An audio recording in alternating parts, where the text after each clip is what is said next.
What are you most enthused by looking at this? Well, I think one of the things that I like is we saw an increase in labor participation rate.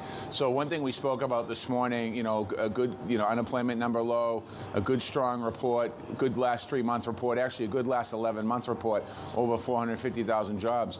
And we think about moving forward into 2022, 1.6 million people still need to return back to the workforce. How do we get those folks back to work? How do we make sure that labor participation number goes up?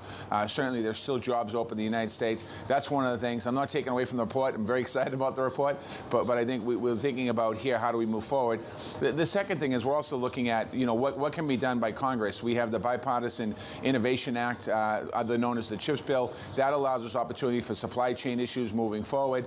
We have some COVID relief money still being talked about at Upper Capitol Hill. They need to pass that because we're watching, I'm seeing what's going on in China and parts of Europe with another variant going up. We want to make sure that we're prepared for that here in the United States. And then obviously inflation. We're working the president is very laser focused on bringing the cost down. Lots of challenges there. You were just talking about global challenges there that we have in other markets. We have to, continue to work very closely on that. The Fed Reserve, they're going to take their action. I can't really comment on that, but we have to make sure that in the short term we do everything we can to reduce those prices, but also long term that it doesn't happen again. A lot of what we're seeing with inflation is due to the pandemic.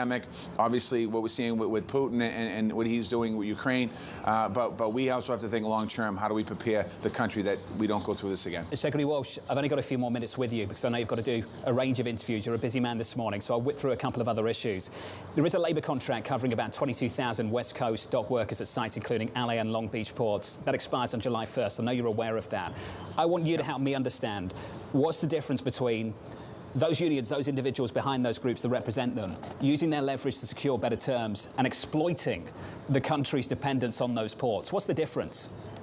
I don't think they'll do that. I mean, I was out in Seattle and Tacoma, in Portland last week, specifically to talk to the company and companies about the negotiation a little bit, about how they feel about it, in the unions, and express to both sides the importance of what we've gone through as a nation over the last 18 months with supply chain and challenges and still having ships out in the ocean. They all understand the importance of that. And I think I don't see either side exploiting the situation we're living in for better wages. The contract will begin negotiations at some point in the next month or so. I believe that's when it'll start.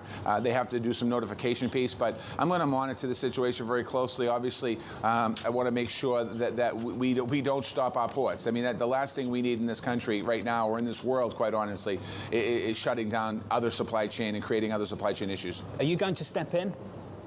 If I need to, I will. I said to both sides. I mean, I don't think I have to step in at this point. Sure. If I did, I'd be having a very different conversation with you. But I think, I feel good where the conversation is with the sides right now. I think that they all understand the magnitude of this particular moment. This is unlike any other moment they've ever had when it comes to negotiations.